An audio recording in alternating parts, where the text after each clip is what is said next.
Welcome, friends, to tonight's journey into the past. I invite you to settle in, get as comfortable as you please, and let the glow of history carry you gently toward rest. As you listen, feel free to leave a comment sharing where you're listening from, and perhaps a little about your day. Now together let us step quietly back in time.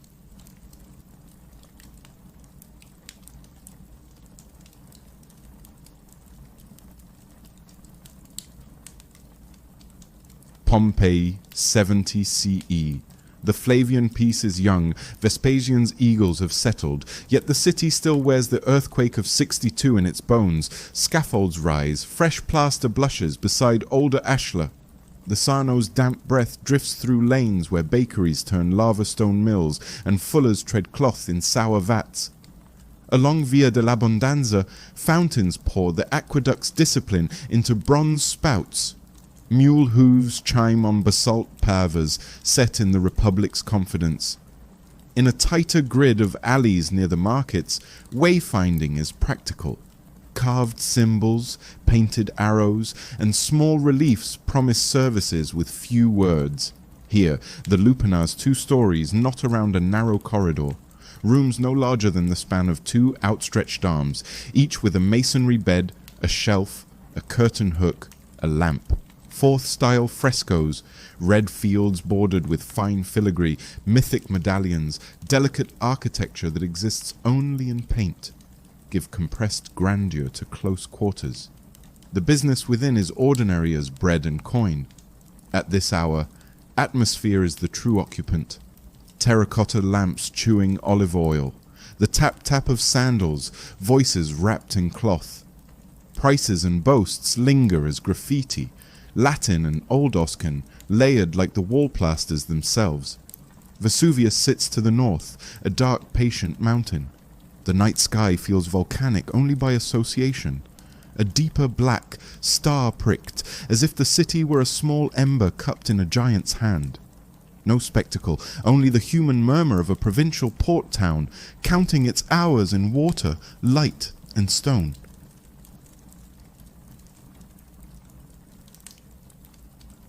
A thumb coaxes flame from a terracotta lamp at the doorway, the wick crackling, olive smoke curling into a dark, resinous loop that kisses soot already gathered in a crescent above. The sign, small, carved, practical, catches the low fire, chipped limestone, edges rubbed by weather and intent. Beneath it, the threshold stone gleams with the gloss of 1,000 cautious steps. Linen brushes linen as a passerby slows.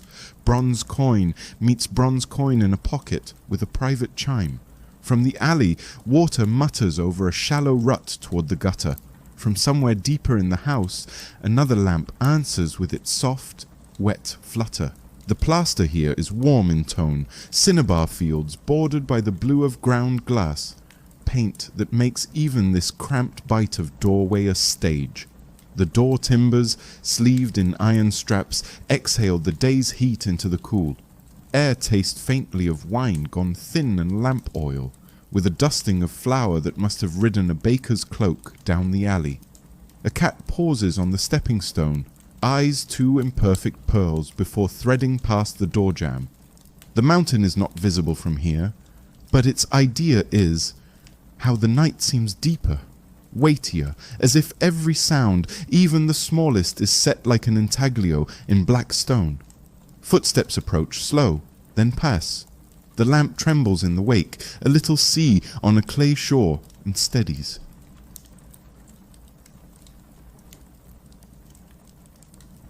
The alley tightens into a ribbon of basalt, stones set like teeth, their crowns worn glassy from centuries of mule hooves and sandals. Puddles collect in the low joints, catching the wavering orange of lamps above. Between stepping stones, the water runs with a low, constant murmur, like speech behind a wall. Overhead, timber balconies lean toward one another, their shadows bending the sky into a darker corridor.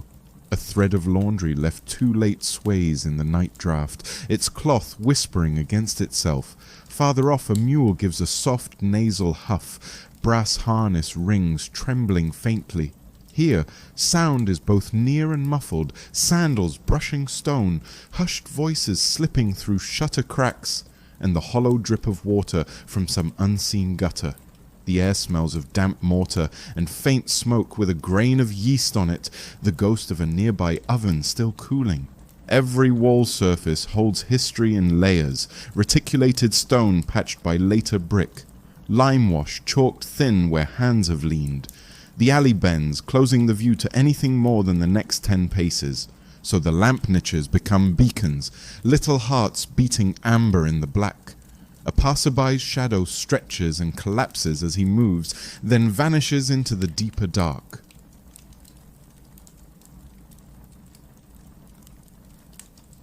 At the mouth of the lane, a broad tufa gatepost catches stray lamplight, its face a palimpsest of marks, scratched, chalked, incised. Latin letters slant beside Oscan remnants, bold names and sly boasts layered one atop another.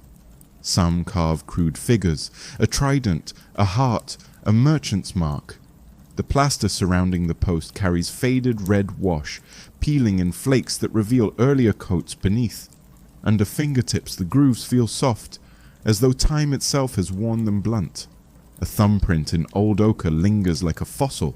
Coins occasionally clink against the stone as visitors tap it for luck before stepping inside, the metal ringing sharp against porous tufa.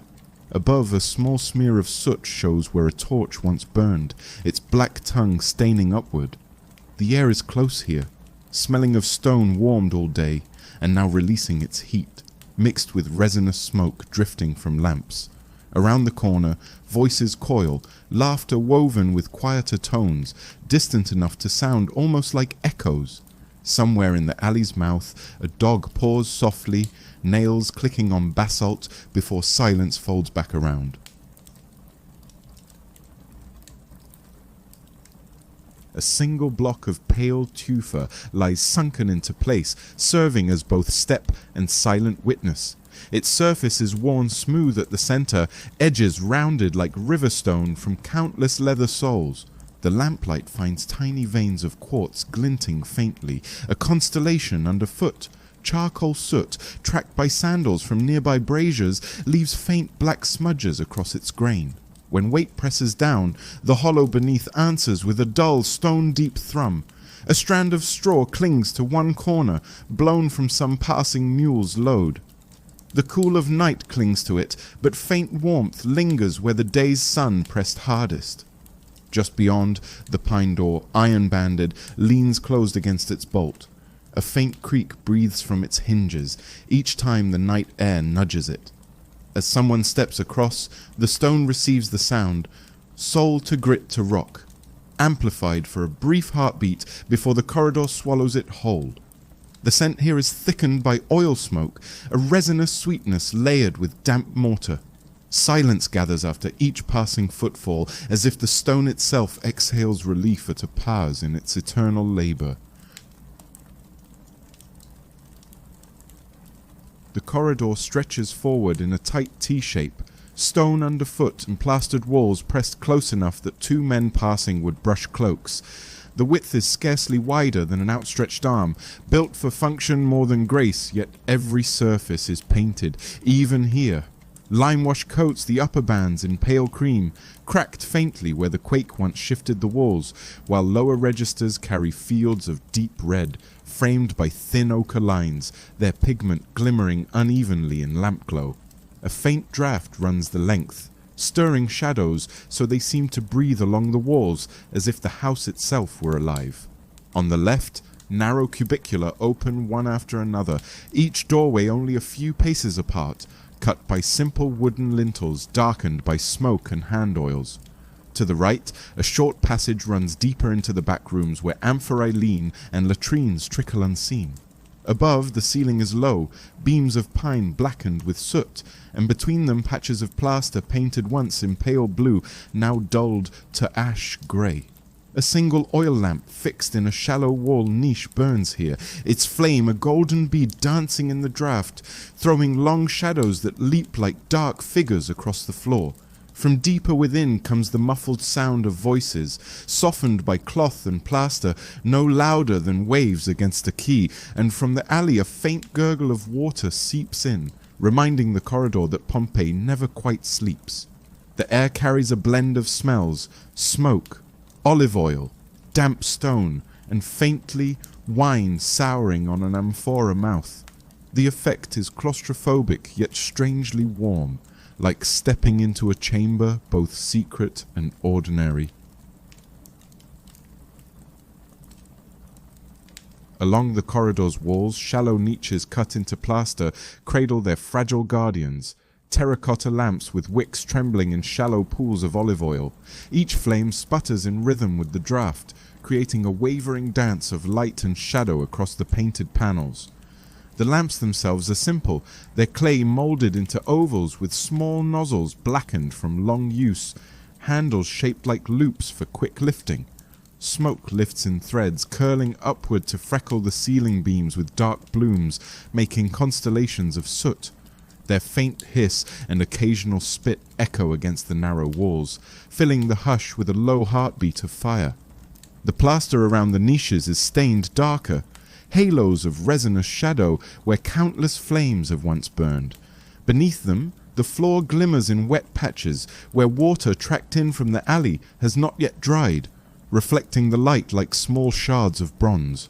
A moth flits too close, wings flashing before it vanishes into darkness beyond the reach of the glow. The corridor's geometry is revealed only in fragments. Here a lintel line, there a cracked seam in lime wash, then swallowed again into murk. The smell is pungent, olive oil burning, stone warmed unevenly, and the faint sweetness of ferment drifting in from deeper rooms. Every few breaths the draught catches and all the flames bow together, their shadows elongating like tall figures that dissolve before they find form. It is a light designed not for grandeur, but for enough, the modest illumination of a night built from small, persistent fires.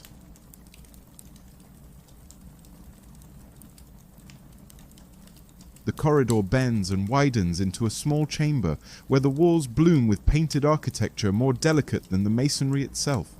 Panels of cinnabar red stretch like velvet curtains, bordered with fine yellow fillets that frame miniature columns and gossamer vines.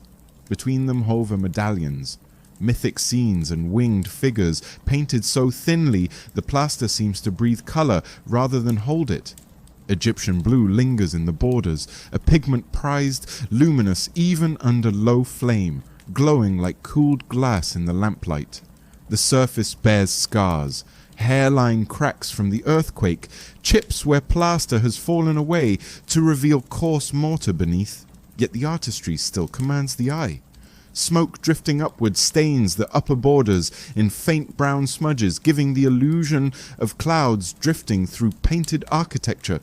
The floor, basalt slabs uneven in pitch, gathers pools of reflected color where oil lamp glow ripples across damp patches, creating moving frescoes on the stone itself.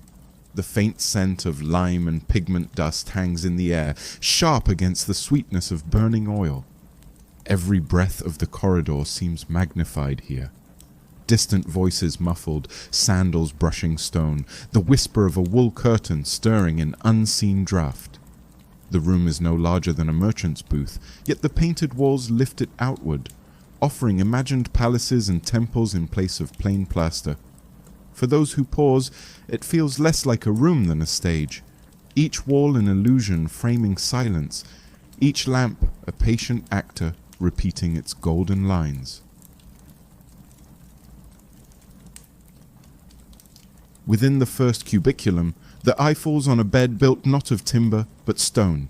Masonry rising waist-high, its surface leveled to a hard platform.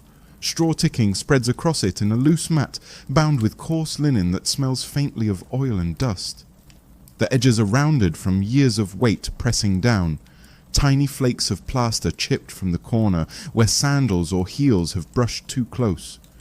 At the head, a shallow niche offers space for a lamp, its soot stain trailing like a black signature up the wall. Fourth-style frescoes lean inward here as well, Figures and garlands painted to soften the austerity, their pigments dulled by smoke yet still alive when the flame trembles.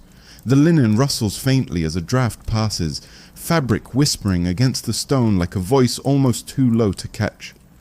The floor near the bed is uneven, a chip in the basalt filled long ago with lime, its patch now cracked again, catching grit that crunches softly beneath shifting weight.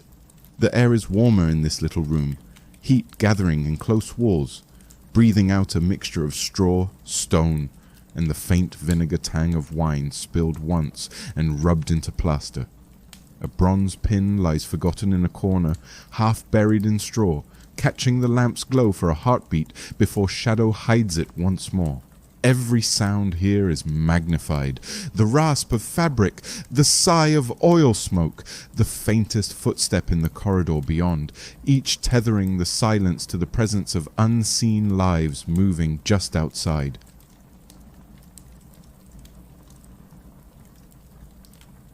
Above the stone bed a timber beam stretches, darkened by smoke and hand oils, its surface rough but studded with small bronze rings.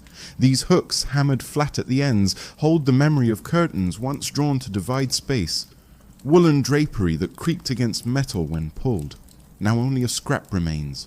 A torn strip of dyed cloth fraying at the edges, swaying faintly each time the corridor's breath moves through. When it stirs, the bronze rings knock together with a delicate, uneven chime, as though announcing the draught itself. Shadows fall differently here. When the curtain swings, the lamplight behind it shivers, making frescoed figures appear to move, faces bending in and out of view like actors stepping to and from the stage.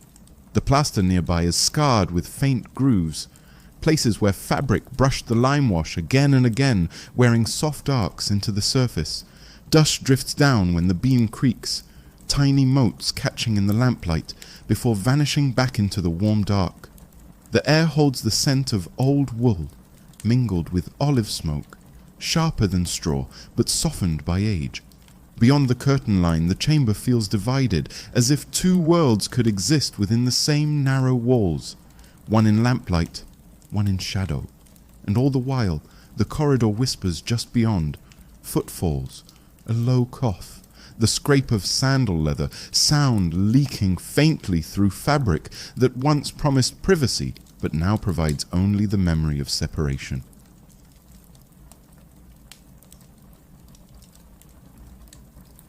On the outer wall, a pine shutter rests crooked in its frame, the grain rough with years of sun and rain, dark streaks running where water once seeped in. Its iron hinges, hammered by a local smith, complain softly when stirred by the night draught.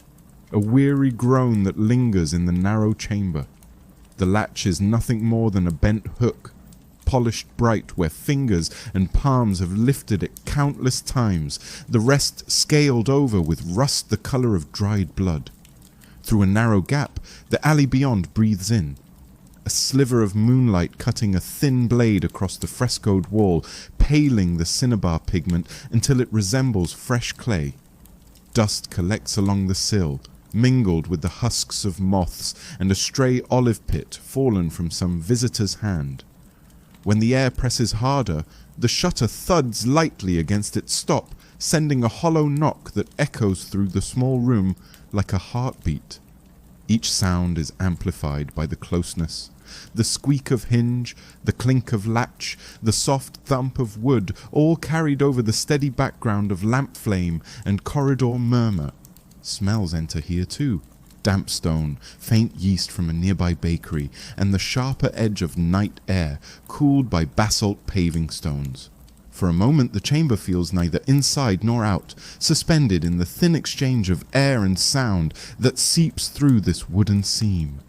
The latch rattles again, then settles, and silence thickens as the draught moves on.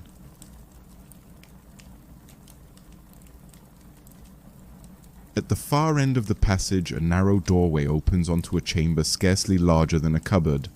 A stone bench runs along one wall, its surface worn smooth, pierced by a rounded opening above a water channel that murmurs faintly as it carries waste away to the street drains. The trickle echoes softly, a perpetual thread of sound binding the room to the city's unseen veins. The air here is damp and cool, carrying the mineral tang of running water, the acrid bite of ammonia, and a ghost of smoke that drifts in from the lamps outside. The plaster on the walls is plain, lime-washed in quick strokes, flaking where moisture has gnawed into it.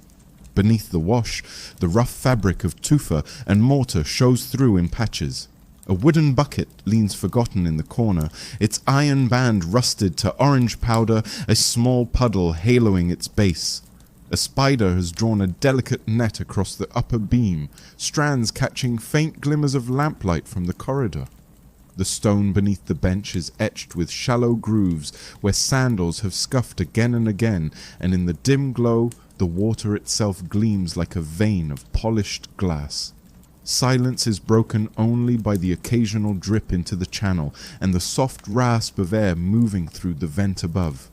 For all its plainness, the space feels steady, practical, a reminder that beneath frescoes and flame, life here is bound by water, stone, and the simple rhythm of the body.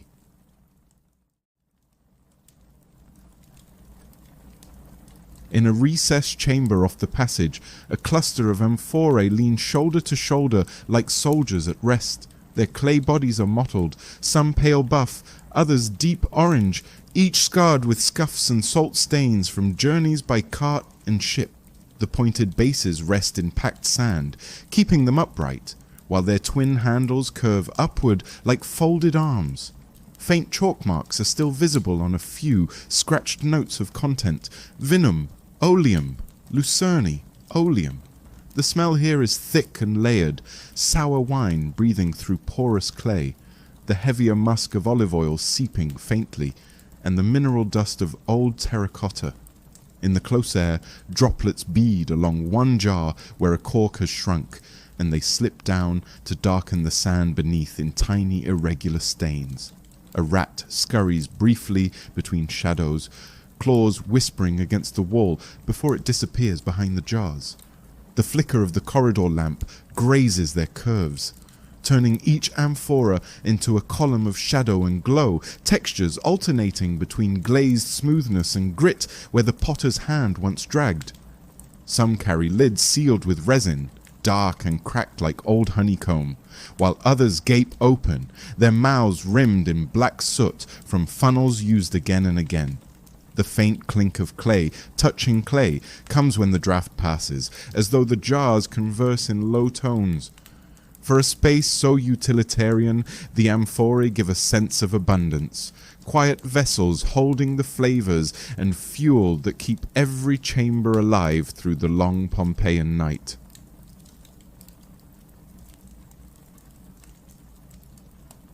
Against the plastered wall stands a low walnut table, its surface crowded with small treasures of scent and polish. Alabaster jars with narrow throats glow creamy in lamplight, their lids snug with wax. Beside them, slender glass vials shimmer pale green and blue, catching and bending the glow like trapped drops of water. A bronze mirror lies flat, dulled to a soft brown sheen, its edge decorated with a faint wreath pattern, almost worn smooth by years of handling. Bone pins and combs scatter like white twigs, their tips polished by touch, some catching faint threads of hair still clinging in their grooves. A tiny amphoriscos, no taller than a palm, leans against a wooden box, its stopper tied with faded wool string, releasing a faint resinous perfume of myrrh each time the draft shifts. The air here is thick with mingled aromas, sharp pine resin, the sweetness of rose oil, the musky undertone of aged unguent gone slightly rancid. When a hand brushes across the surface, the vessels clink delicately, as though the perfumes themselves whisper. A drip of oil has hardened into amber at the table's edge, catching dust, gleaming like honey under the lamp. Shadows ripple across the fresco behind, painted figures appearing to lean closer as though they too seek the scent. From the corridor beyond comes the muffled scrape of sandals, but here the world shrinks to glass, stone, and bronze objects glowing with the slow patience of things meant to be touched and used.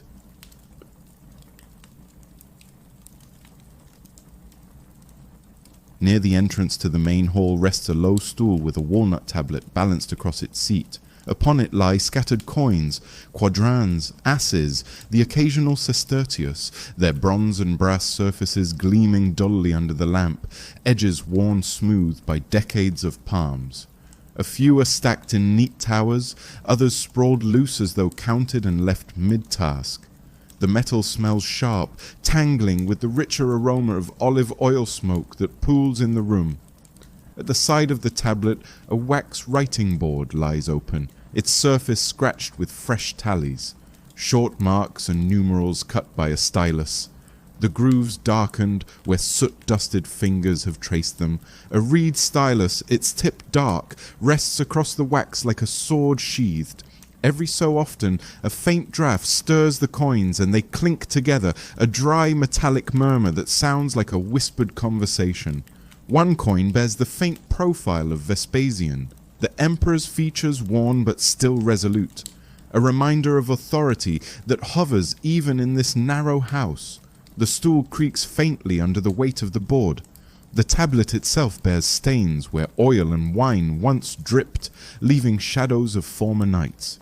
Beyond the chamber the low roll of voices carries in, laughter muted, sandals brushing stone, and the occasional thud of a door bolt.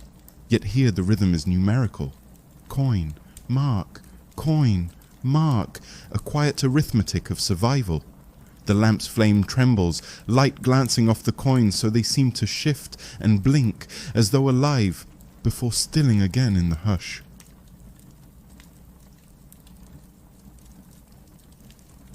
Just beyond the Lupanar's doorway, the alley bends past a tavern whose timber shutters stand ajar, letting a spill of golden lamplight and sound bleed into the night. Dice clatter sharply against a wooden counter, followed by the slap of knucklebones skipping across a board. Voices rise in bursts, Latin shouted with Oscan lilt, laughter rolling like a tide before sinking again to muttered wagers. A lyre plucks lazily in the background, strings trembling beneath unskilled but steady fingers, weaving a rhythm that carries the room's energy outward. The scent here is different. Sour wine spilled across basalt, smoky with the ghost of roasted chickpeas and salted fish fried earlier in the evening. The air from the doorway is warm and heavy, drifting into the cooler alley where dew is beginning to bead along the stone. Painted signs above the lintel advertise in red letters, barely legible under smoke stains, promising cheap drink and bread. Inside, shadows of men lean across counters, elbows spread, while amphorae lean against the wall like a silent audience. A burst of laughter spills louder, startling a nearby mule whose harness bells jingle before quieting again. Outside, the Lupanar's lamp flames bow briefly in the draught, then recover, steady as if guarding their own walls against intrusion. For a moment the alley feels suspended between two heartbeats, one of commerce and dice within the tavern, the other of silence, frescoes, and flickering lamps inside the brothel.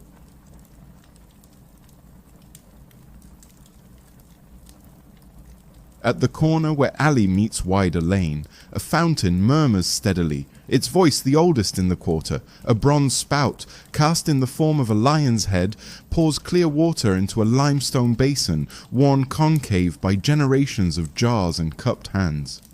The stream gurgles with a soft, glassy timbre, striking the pool below with endless ripples that catch and bend the lamplight into shifting patterns across the stone rim. Moss clings thick in the joints, green velvet thriving where droplets leap and scatter.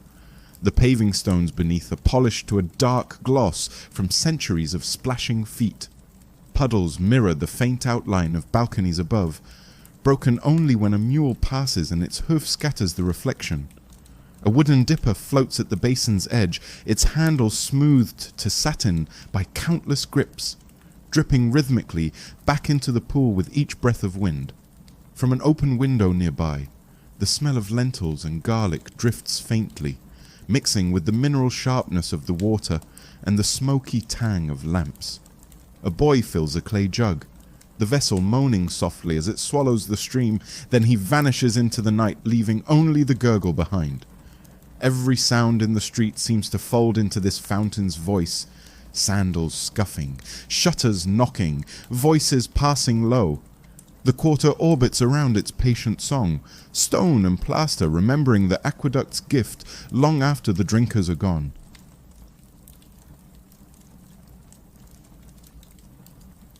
From farther along the lane drifts the unmistakable breath of a pastrinum, its ovens cooling after a long day's labor. The air is thick with the warm sweetness of grain, mingled with the faint scorch of charred crusts and the chalky dust of flour carried like mist upon every draught. Through a half-open doorway, the heavy stone mills loom in shadow, twin basalt cones, their shoulders scarred by the daily grind of wheat turned under mule power. Straw and chaff scatter across the threshold, stirred each time the night breeze pushes in. The paving stones outside are pale with flour, softening their basalt gleam into a ghostly white. A basket, forgotten against the wall, holds the scent of bread long since sold, its wicker damp from the evening's dew. Inside, the cavernous oven sighs faintly as it gives up its heat, embers cracking under a dome blackened smooth with smoke. The faint shuffle of feet still echoes within. Perhaps the miller's last tasks, wood scraping stone, a low cough punctuating the hush. A rat scuttles boldly across the doorway, pausing to sniff at the chaff before darting into shadows. Even here, near the Lupanar, the bakery's presence is constant. Flour on cloaks, crumbs in alleys, the rhythm of bread and coin, tying Pompeii together as surely as aqueducts and stone. The smell lingers, wrapping the street in a hushed, homely blanket, an earthy reminder that even in the night's business, hunger is never far.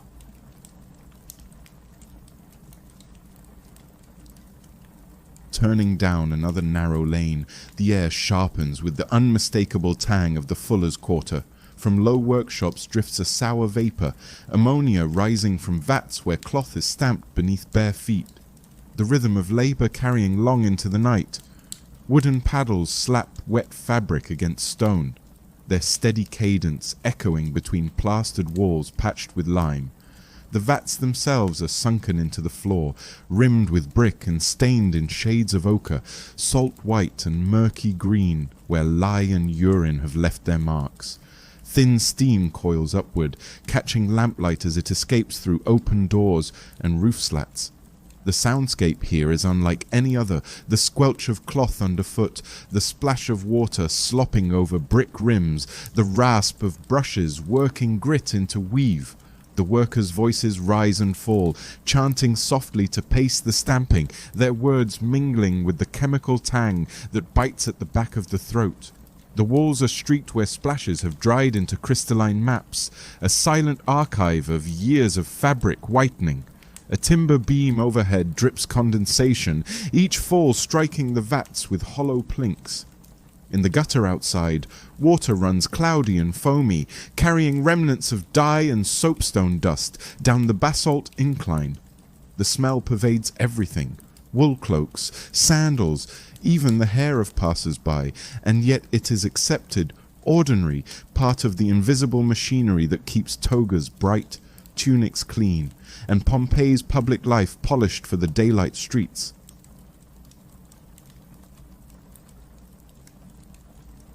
Set within a shallow alcove at the corridor's bend, a small plaster shrine glows under its own oil lamp.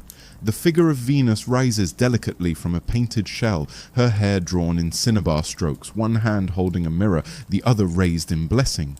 The paint, though worn, still breathes with colour. Ivory skin softened by shadow, blue-green sea curling at her feet.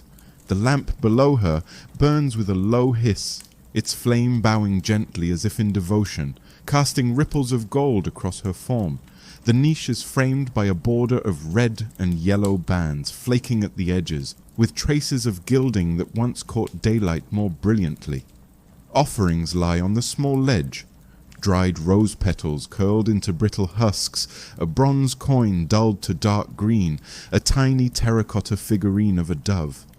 Wax drippings have hardened into pale rivers down the plaster, pooling like frozen streams at the base. The air is perfumed faintly with incense long extinguished, its sweetness clinging to the lime wash as memory more than presence. From the corridor, footsteps soften here, voices hush briefly as though the shrine commands a pause. The murmur of water from the latrine and the whisper of draught become part of the shrine's atmosphere, background to the goddess's silent guardianship. Venus gazes outward through smoke-flecked plaster eyes, both intimate and eternal, watching each night's procession pass beneath her flame.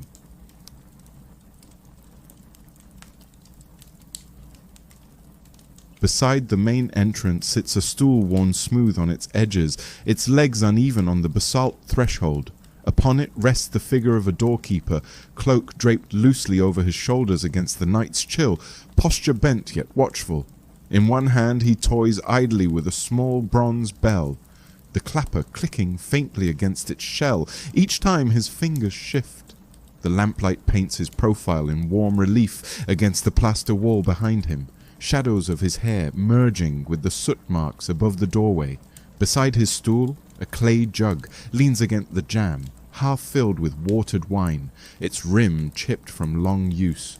The air around him holds the mingled scents of smoke, sour wine, and the faint musk of wool cloak dampened by evening mist.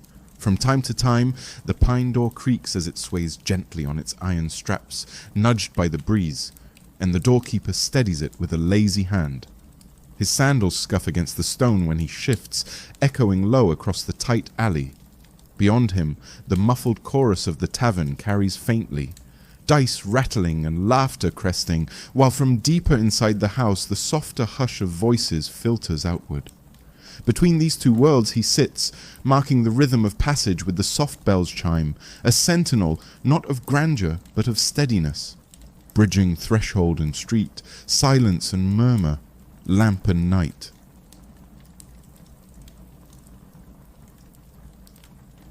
Beyond the clustered roofs and leaning balconies, the bulk of Vesuvius rises like a vast shadow pressed against the stars. Its slope, black and unbroken, cuts the night sky with a geometry so absolute it seems carved by some divine hand. No fire, no tremor betrays its sleeping heart tonight, only a weight, a presence that holds the city in a kind of patient silence. From the alley, glimpses of the mountain appear between roof lines, a triangle framed by timber beams, a curve glimpsed over a shutter's edge, each fragment reminding Pompeii that the land itself is alive.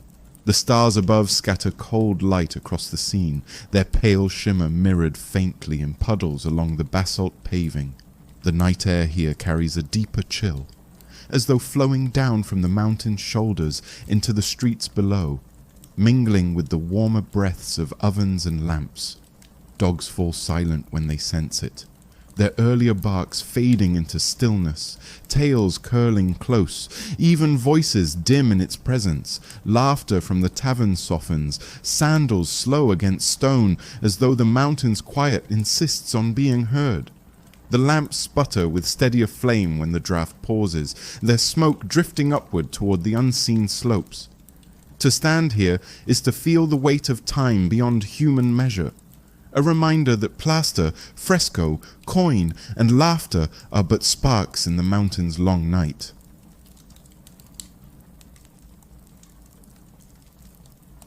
From deeper along the lane, the steady approach of the night watch becomes audible before it is seen, the dull rhythm of bronze-soled sandals striking basalt, each step ringing faintly against the stone. A municipal lantern bobs in the darkness, its bronze frame jingling with each sway, casting a pool of honeyed light that swells and contracts as the figure nears. The watchman's shadow lengthens grotesquely across the plastered walls, passing frescoes that flicker as though alive in the glow. His cloak, wool heavy and dark, brushes against the walls, leaving a faint hiss of fabric on lime wash. He pauses briefly at the fountain, lifting the lantern so its flame glints against the lion-headed spout, the water glimmering like quicksilver before falling again into shadow. A cough echoes off the tight alley, sharp and solitary, answered only by the gurgle of water and the sigh of night wind threading between roofs. For a moment he stands still, listening, head tilted toward the muted hum of tavern laughter and the low murmur from behind closed shutters. Then with a practiced motion he moves on, lantern swaying, sandal bosses tapping out their metallic beat until distance swallows the sound. The silence that follows feels deeper, the walls folding back into shadow as though erasing his passage, yet the faint tang of oil smoke from his lantern lingers in the corridor air.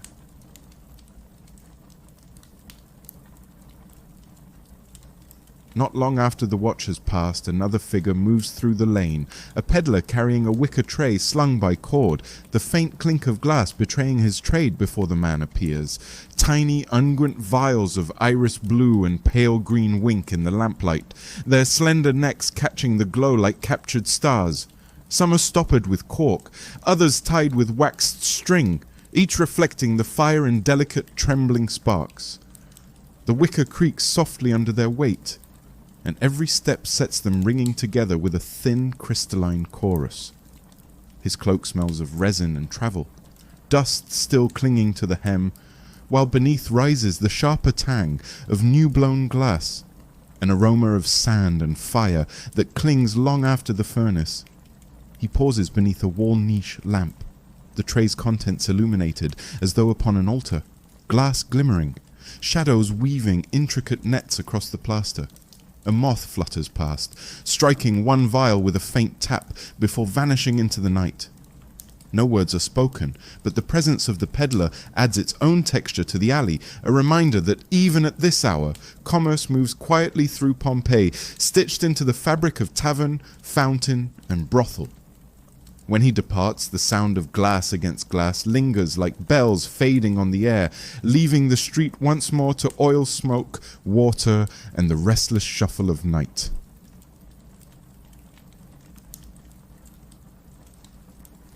One wall of the corridor tells its own story more plainly than any fresco, layer upon layer of plaster, each coat laid atop the scars of the last. By lamplight, the surface reveals a history in strata, red panels beneath whitewash, faint geometric lines beneath newer vines, cracks stitched with fresh lime after the earthquake of '62. In places the top coat has flaked away, curling like parchment to expose older colors glowing faintly in the shadows. The texture is uneven, smooth bands meeting rough repairs, trowel marks frozen in ridges that cast long shadows when the lamp flame bows. A fingertip brushed here would feel both powdery chalk and hard lime beneath. Black streaks descend in arcs where smoke has licked across the plaster, forming accidental patterns like branches or rivers. At the base, names and doodles scratched by idle hands cluster together. Letters crooked, some cut deep, others ghosted so lightly they fade to invisibility unless the lamp strikes them just so. The smell of lime dust clings faintly, sharper where plaster was patched more recently, mingling with the omnipresent sweetness of burning oil. A spider traces its web along one crack, the silk trembling in the draught as though alive with breath. In silence, the wall reads like a palimpsest of Pompeii itself: paint, repair, damage, renewal, each generation leaving its mark upon the same stone skin.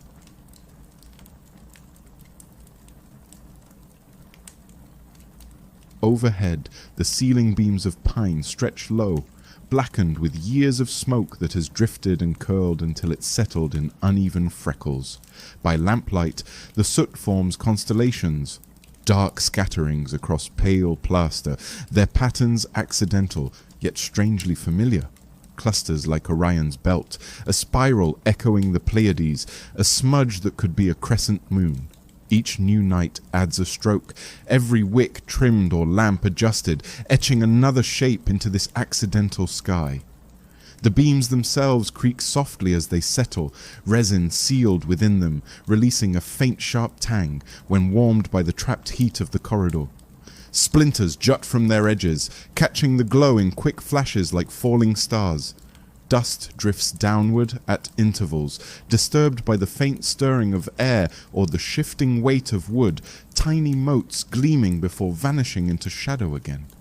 The smell here is thicker, Oil smoke compounded by years, layered with the scent of timber long cured in fire. To those passing below, the beams feel oppressive, lowering the ceiling, yet also intimate, as though the corridor is held close by a low night sky. When sandals scrape stone, the sound carries upward, echoing against the beams before seeping back into silence. In this darkness, the ceiling becomes both roof and cosmos, its sooted map recording the passage of countless forgotten flames. Forgotten flames.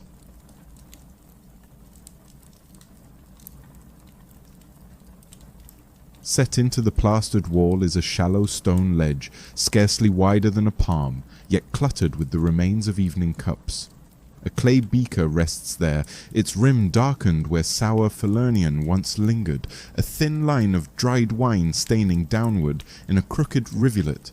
Beside it, a small bronze cup sits empty, its surface green with faint patina, reflecting the lamp glow in bruised tones of gold and emerald. A dark ring marks the stone beneath, where moisture has sweated and evaporated in cycles too many to count. The smell is sharp here, wine gone acid, mingled with the more constant sweetness of olive smoke and the hushed musk of damp plaster. From the cup's edge rises a faint stickiness, a residue that clings to fingertips and perfumes the air with a ghost of grapes pressed seasons ago. The fresco behind the ledge bears a smear where a careless hand once steadied itself, leaving a stain of purple, half absorbed by plaster. A gnat hovers over the rim, tracing circles in the lamplight before vanishing into shadow. Sounds collect in this corner differently. Liquid once sloshed, now remembered in silence, broken only by the drip of condensation from above and the murmur of distant sandals. The ledge holds its simple vigil. Stone, cup, stain, ordinary relics of ordinary thirst, preserved in the warmth of night and the ceaseless company of fire.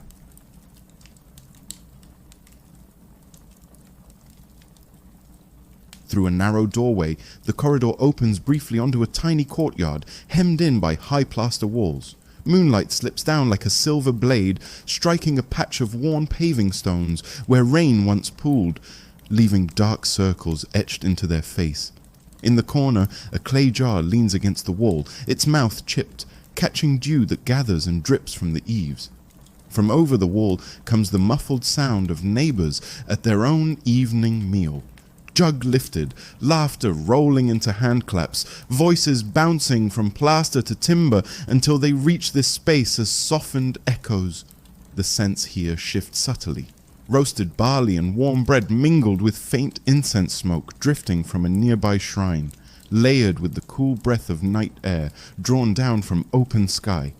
A fig tree, spindly and half-starved of light, pushes upward from a crack in the paving, its leaves quivering whenever the draft passes. The plaster on the surrounding walls bears stains of water, vertical strokes where years of rain have traced their descent. In the silence between neighborly echoes, the drip of water into the jar punctuates the air, marking time more faithfully than any watchman. The courtyard feels like a pause in the Lupanar's close geometry. A sudden pocket of air where voices, scents and sky briefly converge before the corridor folds back into shadow.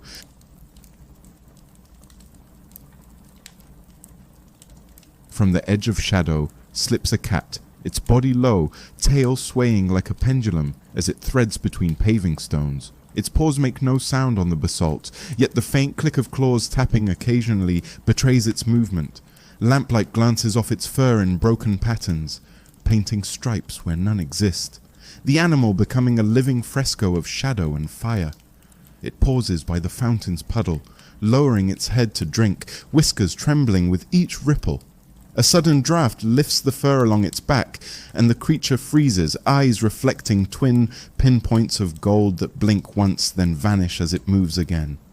The smell of fish bones discarded by the tavern draws it onward. The soft scrape of its tongue against a shard of amphora echoes faintly in the narrow space.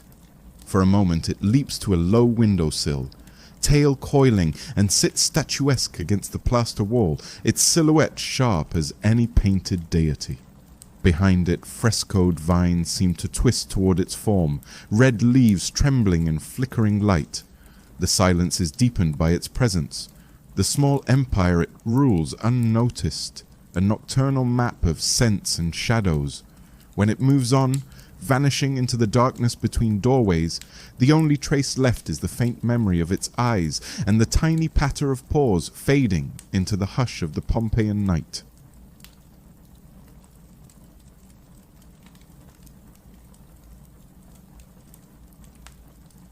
At the far end of the corridor rises a narrow stair of pine, its treads worn concave where countless feet have pressed them into shallow basins. The wood creaks with every shift, each note sharp in the silence, like the voice of the house reminding all who climb of its years. A thin layer of dust coats the risers, disturbed into drifting motes when sandals brush past, glimmering in the weak lamp glow that struggles to reach this corner. The railing, no more than a timber pole smoothed by hands, gleams faintly with the sheen of old oil from skin. Between the steps, glimpses of the lower room remain visible. The glow of frescoed walls, the jittering shadows of lamps, the muted murmur of voices threading upward.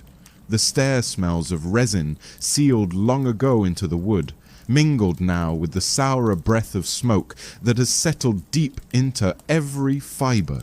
A nail juts rusted from one tread, catching briefly at a hem as a cloak passes, then released with a rasp.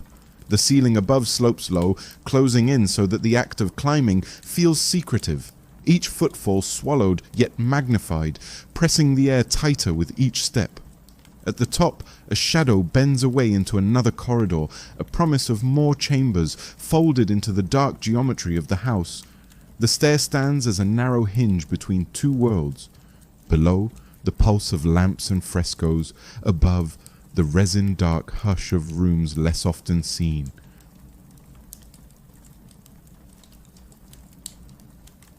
The night holds steady until, without warning, the floor gives a shiver. Subtle, no more than the ripple of water in a shallow basin, yet enough that dust loosens from a ceiling beam and drifts downward like pale ash. The wooden balcony creaks in response, a low groan that fades as quickly as it began, leaving silence heavier than before. In the corridor, a frescoed figure seems to tilt in lamplight, its painted gaze skewed for a heartbeat before settling back. Amphorae clink softly in their alcove, their hollow bodies knocking like muted drums, then falling still.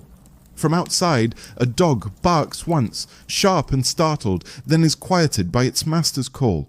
The faint tremor carries the memory of the great quake 8 years past, when walls toppled and plaster shattered. Here, the reminder lingers like a breath held too long, a warning folded into stone. The air smells faintly of lime dust shaken free, mingled with the constant perfume of burning oil, sharper now as though heat itself has been stirred.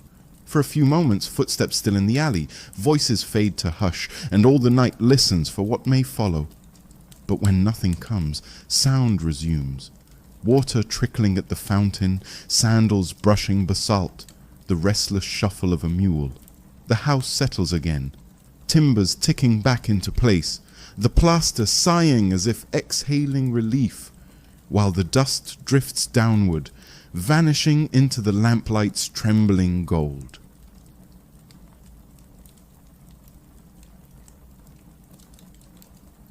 On a narrow shelf of walnut rests a wax tablet, its surface dark, edges bound with a thin bronze frame. The wax bears grooves where a stylus has cut deep, names, marks, numerals, some still sharp, others blurred where the flat end has smoothed mistakes back into silence. The stylus itself lies nearby, bronze tip catching faint lamplight, its shaft of bone worn smooth by fingers. When lifted, it makes a dry, deliberate scratch, the sound brittle against the hush, each stroke leaving a pale furrow, glistening until shadow reclaims it. The air here smells faintly of beeswax warmed by flame, mingling with smoke and damp plaster. A fresh tally has been added, 3 short strokes beside a name in uneven script, the numbers of coin counted earlier in the night. Where the stylus hesitated, a dot of wax has clung to the surface, hardened into a tiny bead. Around the tablet, crumbs of past notes linger, scratched out lines press so deep that even when smoothed, they remain ghostly beneath the surface, like whispers beneath fresh words. Each time the stylus taps, the amphorae in the corner answer with faint echoes as if the tally were shared across the house itself. A moth brushes the tablet edge, wings rasping lightly before vanishing into the lamplit corridor. In this small exchange of hand and wax, the flow of the night is captured. Coin measured, names recorded, memory pressed into a surface that can be erased but never fully forgotten.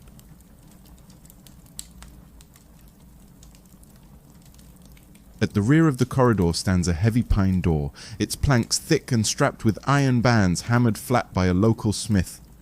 A timber bolt slides across its face, swollen by years of use, the grain polished where countless hands have shoved it home.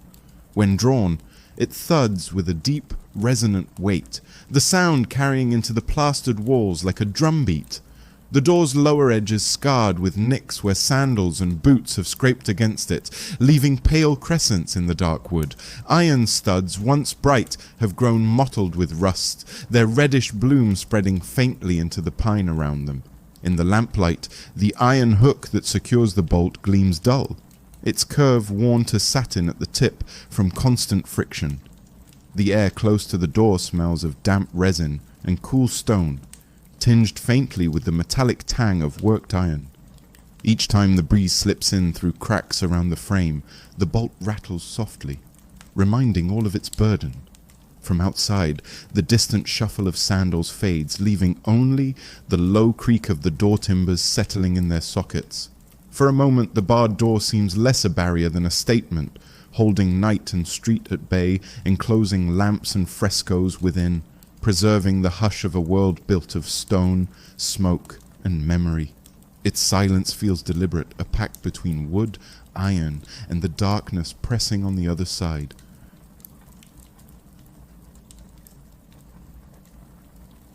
Near the corner where the lane narrows, two dogs circle the fountain's basin, nails ticking softly against basalt.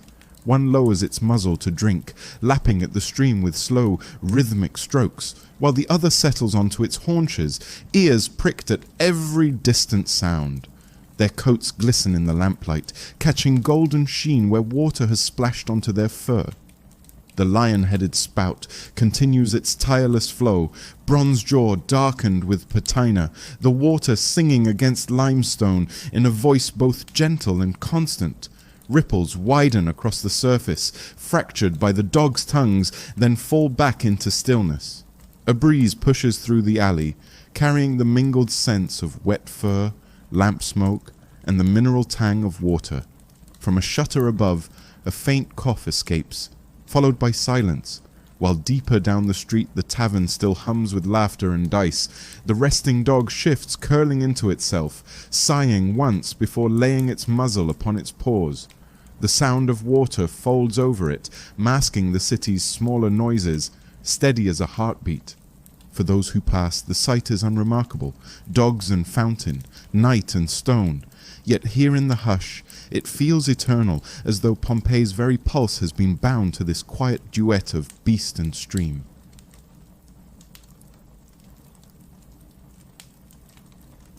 Along one inner wall, a fresco panel glows under lamplight, its pigments alive despite smoke and years. A figure leans within painted architecture, slender, eyes outlined in black, lashes drawn as single strokes that still hold their sharpness. The cinnabar ground behind her is cracked in hairline veins, yet the red burns with a depth like coals banked under ash. Her garment, traced in yellow ochre and faint blue, folds in careful pleats that seem to stir each time the flame flickers. Near her shoulder, a vine curls upward, its leaves painted with green malachite, now darkened, but still vibrant when the light bends across it. Up close, the plaster reveals its grain, lime and sand mixed smooth. Trowel strokes frozen beneath the paint, faint ridges catching shadow. A chip at the corner shows earlier plaster beneath, dull grey, the hidden body beneath the painted skin. The air here smells faintly of mineral dust, warmed by the lamp's steady heat, mingled with the sweeter musk of oil. The silence is so deep that even the faint hiss of the flame seems loud, its glow trembling across the painted face, making the eyes seem to blink, alive for an instant before returning to stillness. For those who linger, it feels as though the wall itself watches, pigments breathing with fire, memory pressed into lime and stone.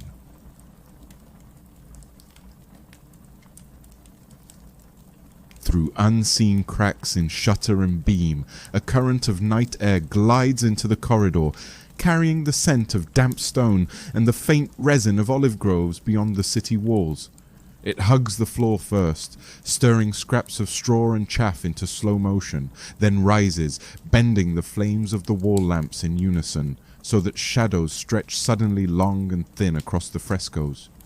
The draught cools the skin, a breath sharp enough to raise goose flesh, and with it comes a subtle shift in sound. Curtains rustle faintly on their bronze rings, amphorae tap each other with brittle knocks. The reed mat sighs as its curled edge lifts and falls.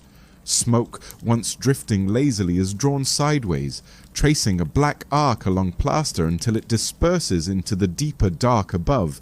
The corridor itself seems to inhale and exhale with the draught, its geometry briefly alive, frescoes trembling with borrowed movement. In the lull that follows, the air holds the memory of olive oil and dust, mingled with the mineral chill of night. The flame steadies again, shrinking to a golden teardrop, shadows softening into place. For a moment, the hush feels total, as though the entire house pauses to listen to the faint, unseen path of wind threading through its bones.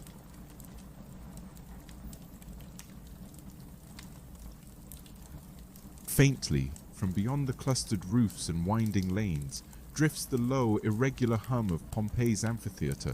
Though distant, its sound carries through the still night air, a scatter of voices, the rise and fall of song, footsteps echoing over stone tiers. At intervals, a cheer ripples faintly, thinned by distance, then dissolves into the quiet until only the fountain's gurgle remains near at hand. The murmur arrives like a ghost of daytime noise, a reminder that the city never fully surrenders to silence. The plastered walls of the Lupanar catch fragments of the sound, bouncing them into corners where they dissolve into a hush of oil smoke and flickering light. A dog raises its head at the faint cheer, ears twitching, then settles again, sighing as if lulled by the rhythm. The smell of dust and trampled grass seems to ride the breeze with the voices, mingling with wine and lamp oil closer by. For those within these alleys, the amphitheatre exists only as vibration. Footsteps on hollow stone, laughter half heard, the whisper of a song that cannot be traced. It is both far and near, distant enough to soften into lullaby, yet close enough to remind the quarter of the city's greater pulse, a breath wider than any single street. When the sound fades again, the night folds back into its smaller rhythm. Drip, crackle, sigh. The ordinary orchestra of lamps and stone.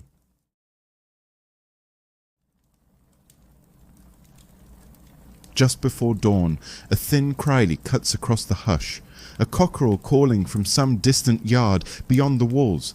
Its voice is stretched by distance, wavering as it bounces off plaster and roof tiles, has softened until it seems less an animal than the night itself announcing its end. For a moment, silence follows. Lamps flickering against walls still dark, frescoes glowing faintly as though reluctant to release their borrowed fire. Then another call answers, nearer this time, sharper, carrying with it the promise of day. The dogs at the fountain stir, shifting paws against basalt, their ears twitching at the sound. Above, shutters rattle faintly as a breeze moves through, and a fig leaf in the courtyard trembles, scattering dew into tiny sparks of silver. The air holds the dampness of night still, mingled with smoke grown thin as lamps gutter low, their oil nearly spent. The cockerel's cry comes once more, clearer now, threading through alleys like a signal, reaching every ear. Watchman, tavern lingerer, doorkeeper drowsing at his stool. In the pause that follows, the city seems to hold its breath, perched between dark and light, between secrecy and the labor of day. Then the faintest paling touches the sky above Vesuvius, a wash of grey seeping into black, and the night's orchestra, water, footsteps, smoke, gives way to the slow, inevitable chorus of dawn.